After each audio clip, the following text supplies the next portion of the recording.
Yo, what's going on, guys? It's Jack and welcome back. And you know, for a while now, it's been said, not just on YouTube, but pretty much everywhere else, and any COD fan is pretty much thinking this in the back of their mind. So it's something that I wanted to talk about in this video, as well as, you know, there's also a question that coincides with that, and that is basically, well, if COD Black Ops 4 ends up fucking up, or if COD ends up failing, or if it just changes to the point to where it doesn't even feel like COD anymore and they're just all over the place or whatnot, or you're just not happy with what they're producing anymore, or even in a sense, even if you've been playing it for such a long time and you just say, screw it, you know, I want something else. I mean, that's not the case here, but I'm just saying that the possibilities could be endless in terms of what other people are thinking and what's going through their minds. But you know, lately, you know, especially with everybody saying that and believing that Black Ops 4 could very well be Call of Duty's last chance to bring back the franchise to basically what made it great in the first place, and to bring back maybe old fans and reignite everything.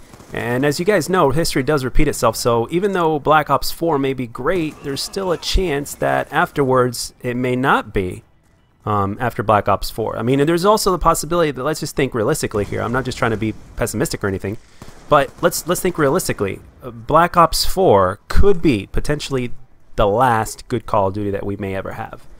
And the thing is, are we willing to wait every 3 years for a good COD? I mean, I personally don't mind.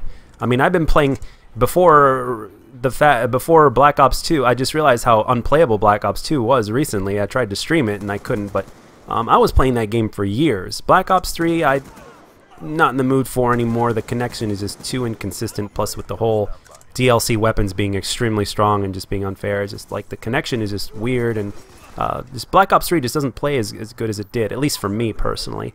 And again, I don't mind advanced movement in games at all or whatnot, but a solid boots on the ground Call of Duty is a little bit more fun than an advanced movement Call of Duty overall, in my opinion. Granted, they do it right, but you have to ask yourself, like, what then? You know, because there's a lot of people that just mainly play COD. You know, a lot of us.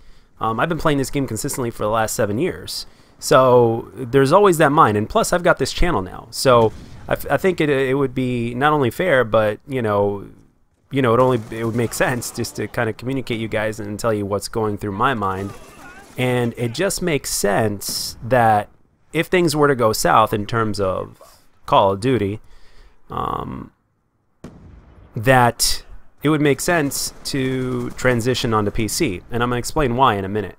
But with that being said, I don't think I could ever completely abandon console, because I grew up playing console. It will forever be a really good part of my life, and I don't think I could ever fully move on from that, simply because of the fact that there are other games that I like to enjoy playing as well, like most recently, like God of War. Or how about nostalgia? For somebody my age, and I'm 33, nostalgia plays a really big deal for me. It's a big thing to me. So if I could relive, you know, my childhood moments playing certain games that I grew up playing that would be remastered or brought back again or something like that in this day and age, I will love it. I'm the same way with movies. There's movies that I will forever love and forever will want to watch and have a collection in my house, but it's the same way with games. So, but transitioning to PC makes sense because there are games that I wanted to play on PC, and there's a part of me that really wants to learn mouse and keyboard. And first-person shooters, especially aggressive first-person shooters, or just first-person shooters in general, were made originally to be played on PC. One of the reasons why Call of Duty became so popular was because of the whole 60 FPS on console. First-person shooter multiplayer that's 60 FPS on console, which is one of the reasons why it became big. It brought a lot of people from the PC community over to console. And one of the reasons why I did that is because the PC community is not as popular, because not as many people game on PC as they do on console. But it makes sense to transition onto PC because the games that I want to play are as follows.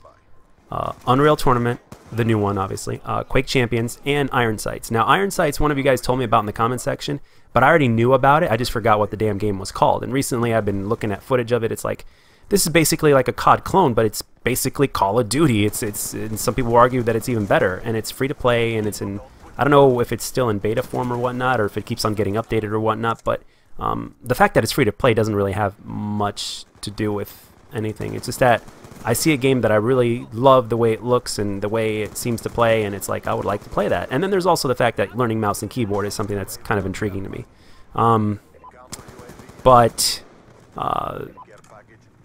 You know, I mean, it just makes all the sense in the world. The only way that I could see myself maybe not playing PC or not transitioning to PC is if all of a sudden these kind of games were to transition into console. I don't think they would play as well as they do on PC, but at the same time, if they're playable and if they play at a smooth 60 frames per second, and why not? You know, and even if they charge full price, I mean, if it's, you know, if it's worth it, I've got no problem spending a few bones on it. But you know, and the thing is with PC, it's a little bit harder because PC by default is more expensive, and plus I've got the channel here, so I can't just buy a PC just to game for myself. I need to buy a PC that's good enough to stream as well, so that way you guys can watch along with me, and I enjoy streaming and I enjoy providing the content. And I've been given a tremendous amount of love by you guys, and the least I can do is provide the same in return and share my experiences with you. So I can't just get a PC just to game for myself and just record the footage and do commentaries. Now, will the commentary stop if I were to make this transition? No, because I feel like gameplay commentaries are kind of like a personal one-on-one chat between me and you guys, as opposed to streaming, to where streaming I'm kind of dividing my attention between the game itself and the chat. But I'm just like when I do one of these commentaries, I give you guys my full attention in terms of what I have to say, and then in return, if you guys want, you can give me your thoughts in the comments section.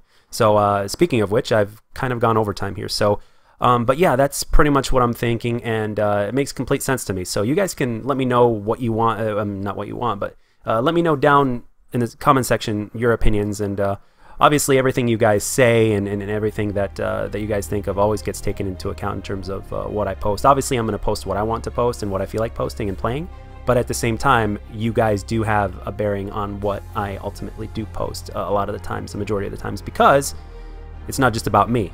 It's all of us. So, but anyway, guys, like I said, I went overtime, so that'll do it for this one. I hope you enjoyed the gameplay and the commentary, and let me know down in the comment section what you think. And as always, if you enjoyed the video, let me know, and if you didn't, let me know what I can do to make my videos better.